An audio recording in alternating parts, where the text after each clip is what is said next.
अब हम लोग एक्सरसाइज करेंगे एनसीईआरटी की ह्यूमन आई के बेस चैप्टर पर। तो एक्सरसाइज है पेज नंबर 197 पर, मैं लिख देता हूँ जिससे पेज आराम से आप खोल सकें। 197। तो क्वेश्चन नंबर लेंगे, इसमें 13 क्वेश्चन नज़र आते हैं शायद, है ना।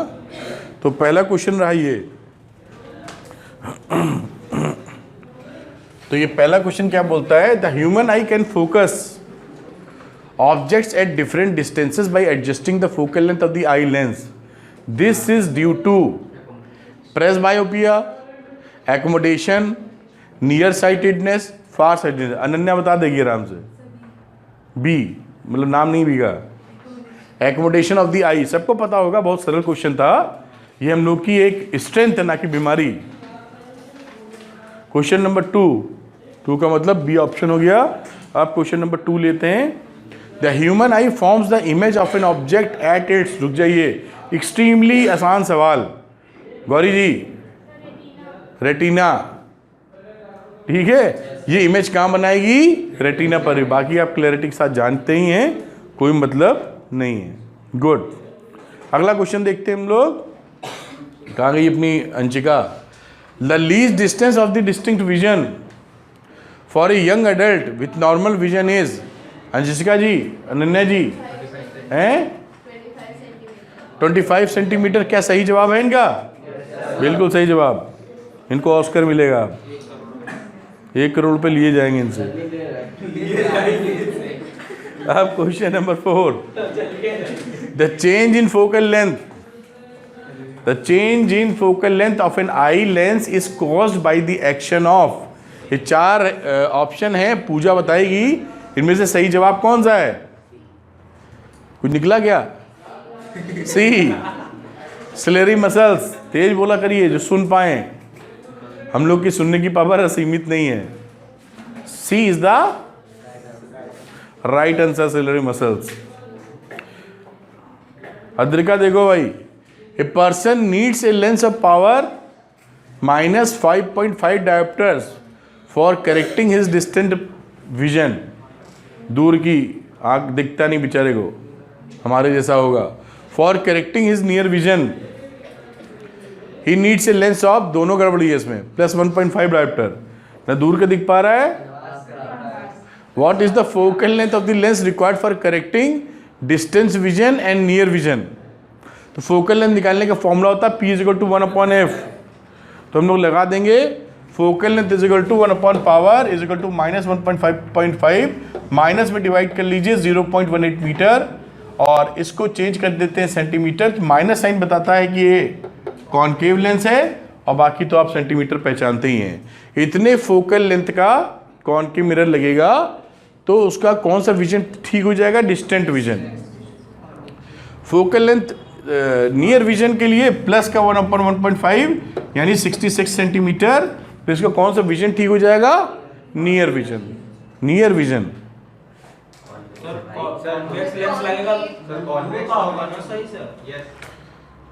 कॉन्वेक्स लेंस लगा ना, तो कॉन्वेक्स लेंस कौन सी प्रॉब्लम सही करता है, हाइपरमेट्रोपिया। और हाइपरमेट्रोपिया में पास का नहीं दिखता है, तो कहाँ दिक्कत है, ठीक तो है, सही है। हाँ तुम कुछ गलत काम करके आए हो। Question number 6, the far point of a myopic person is 80 centimetre. Myopic person वो होता है जिसको दूर का नहीं दिखता, जिसका दूसरा नाम है शॉर्ट साइटेडनेस। शॉर्ट साइटेडनेस का मतलब शॉर्ट की साइट ठीक है, लॉन्ग की गड़बड़ है। शॉर्ट मतलब पास की ठीक है, दूर की गड़बड़ है जी। तो the far point of a myopic vision is 80 centimetre in front of the eye. 80 centimetre दिखता है, उसके आगे नहीं दिखता है इसको। What is the nature and power of a lens required to correct the problem.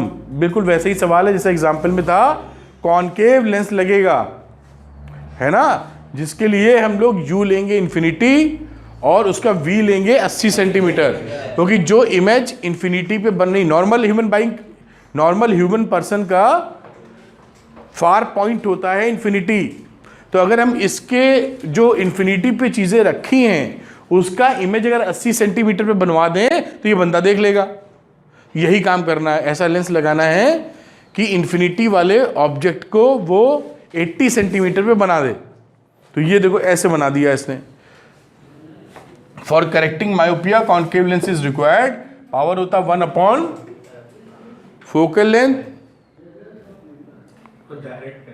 Nature and power of the lens, और साथ में फोकल लेंथ कितना लग जाएगा 1 अपॉन 0.8 यानी 1.25 डायोप्टर का फोकल लेंथ लग जाएगा।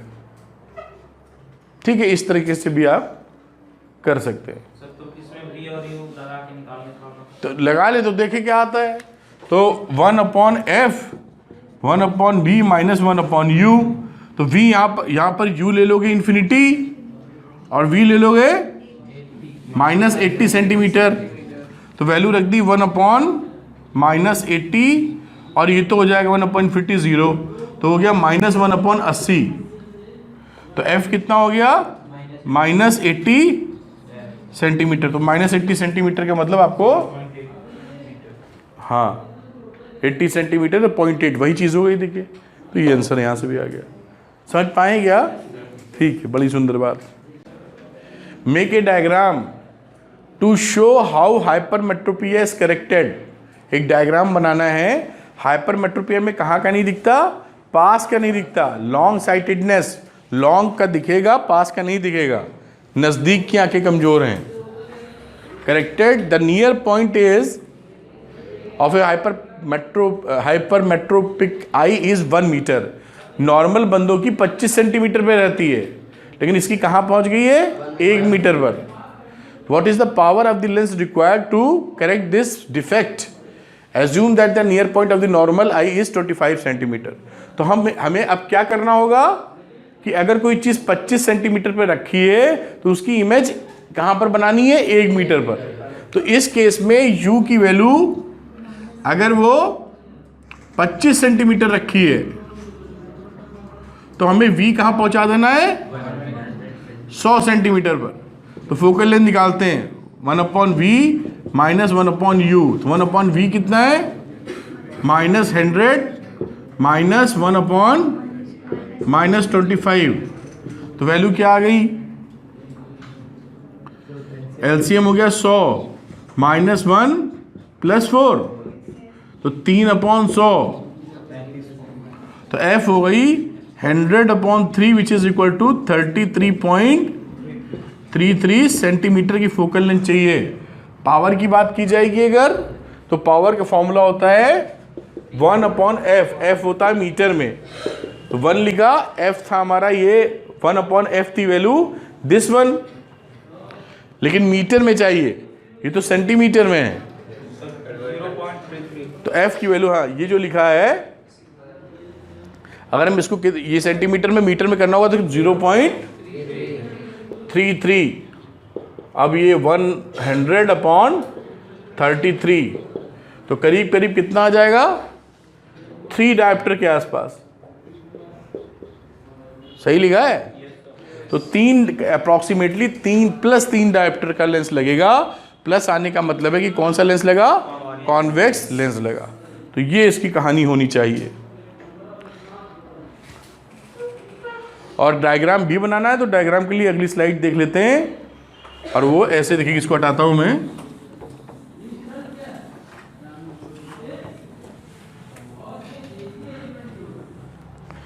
ये इसका बना, देखिए डायग्राम। ये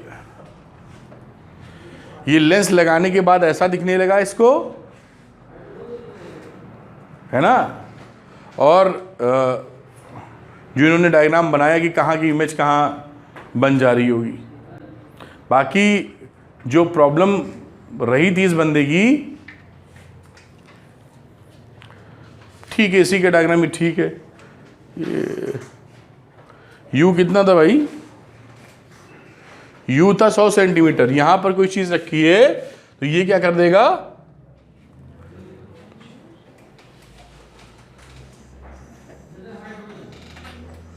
ठीक है डायग्राम बिल्कुल ठीक है, ठीक है। यूती इसको करके खींच के यहाँ ला के छोड़ देगा, अभी बंदा देखने लगेगा आराम से। अगर ये चीज़ लेंस ना होता तो इस बंदे के साथ जानते हो क्या होता, ये अगर थोड़ी सी अजीबोगरीब आंखें मान लें इसकी, तो यहाँ पर अगर ऑब्जेक्ट रखा है, यहाँ पर एक इसका आई लेंस होता, तो इसको कौन सी प्रॉब्लम थी? हाइपरमेट्रोपिया, विच इज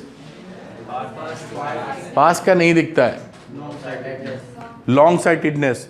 तो इसकी प्रॉब्लम रेटिना पे कन्वर्ज ही ना कर पाता, ये पीछे जाके ये लाइन सीधी बनाइएगा, मेरे हाथ हिल गया है, आप ऐसे सीधे बनाएंगे, स्केल रख के बना लीजिएगा। ठीक समझ में आ रही है ना बात? ऐसे एक लाइन, और ये कन्वर्ज हो रहा है कहीं आगे जाके, ऐसे यहाँ समझ लो कन्वर्ज हो रहा है। कनेक्ट कर पा रहे हैं? डायग्राम बहुत अच्छा नहीं बनाया मैंने, बात पकड़ में आती है? ठीक है, अगले क्वेश्चन की तरफ चलेंगे हम लोग।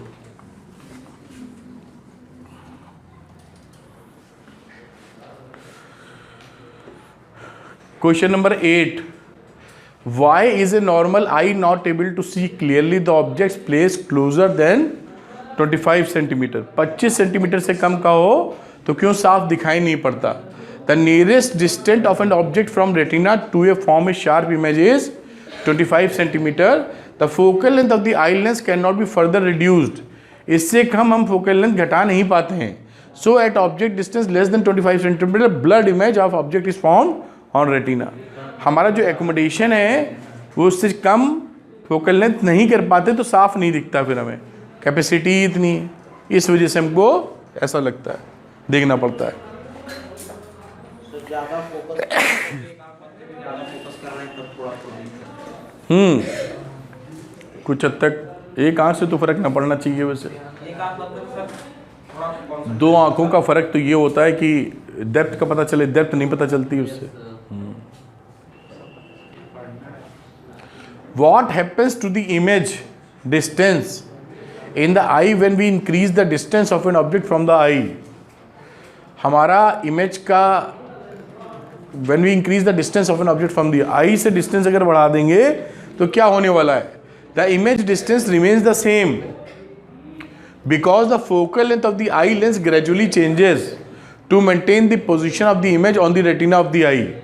ऐसा नहीं है कि मैं अगर वैष्णवी को यहाँ देख रहा हूँ तो मेरे रेटिना पे बन रही है और वैष्णवी 10 मीटर पीछे चली जाए तो हमारी कहीं और इमेज बनने लगेगी, और रेटिना पे ही बनेगी तभी दिखेगा हमको, ना दिखेगा ही नहीं. तो आई हमारी एकोमोडेट कर जाएगी, सेलेरी मसल्स के थ्रू आई लेंस का फोकल लेंस चेंज हो जाएगा और हमको रेटिना पे अच्छा सा इमेज फॉर्मेशन दिखेगा, तभी देख पाएंगे इनको. Why do stars twinkle? तो बड़ी सुंदर बात है. Due to refraction.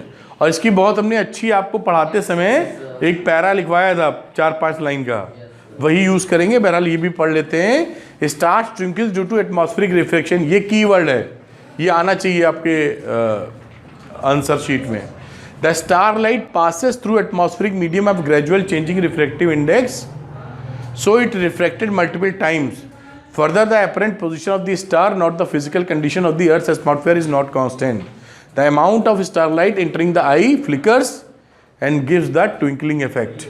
ये मोटा लिखा है, बाकी हमने आपको डिटेल में समझाया है कि स्टार से हम तक जब रोशनी आती है तो एटमॉस्फेरिक रिफ्रैक्शन होता है, क्योंकि यहाँ से लेकर उस तारे तक कई जगह वैक्यूम है, कई जगह हमारा एटमॉस्फेयर है, कहीं जगह हमारा एटमॉस्फेयर एक डिफरेंट टेम्परेचर एंड प्रेशर पर है.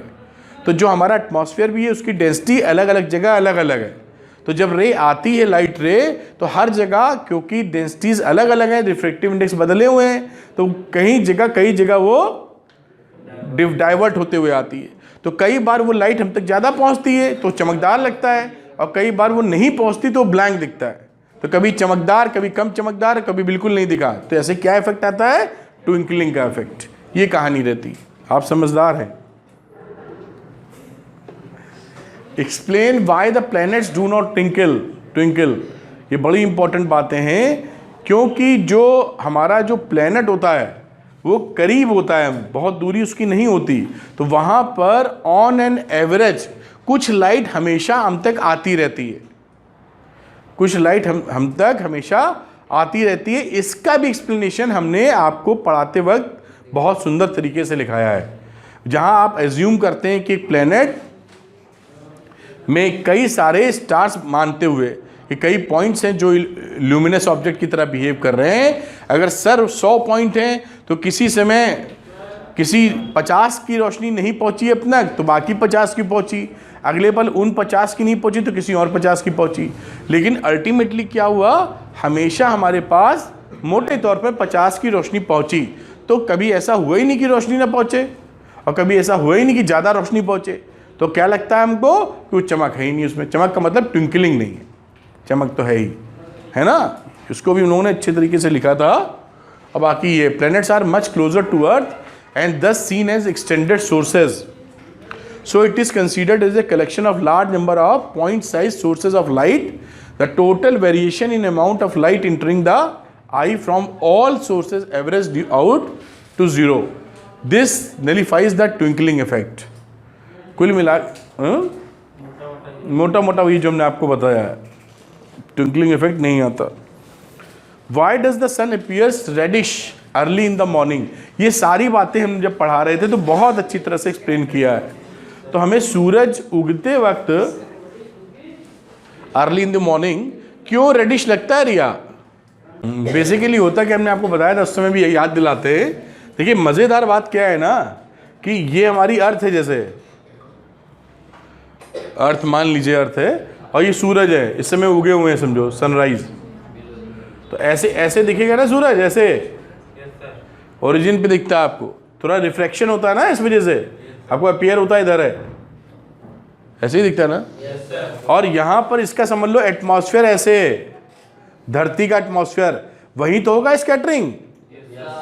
तो बाकी वैक्यूम मान लो या कुछ भी है, स्कैटरिंग के लिए इतना मिला और जब आप यहाँ खड़े कर लेते तो और अच्छी बात होती। यहाँ कोई बंदा खड़ा है और जब सन उसको दिख रहा है यहाँ पर, असल में यहाँ पर है, तो ऐसे हो रहा है उसकी कहानी, ऐसे ऐसे आंखों में दिख रहा है ना ये सूरज। तो देखिए इतनी जगह पे स्कैटरिंग हुई, जब इसके सर पे आएगा सूरज तो स्कैटरिंग के लिए इतना ही डिस्टेंस लगा, एटमॉस्फेयर में ही तो स्कैटरिंग होती है। तो ये this is less, this is very high, ये समझने वाली बात है। ये दूरी की बात नहीं की जा रही है,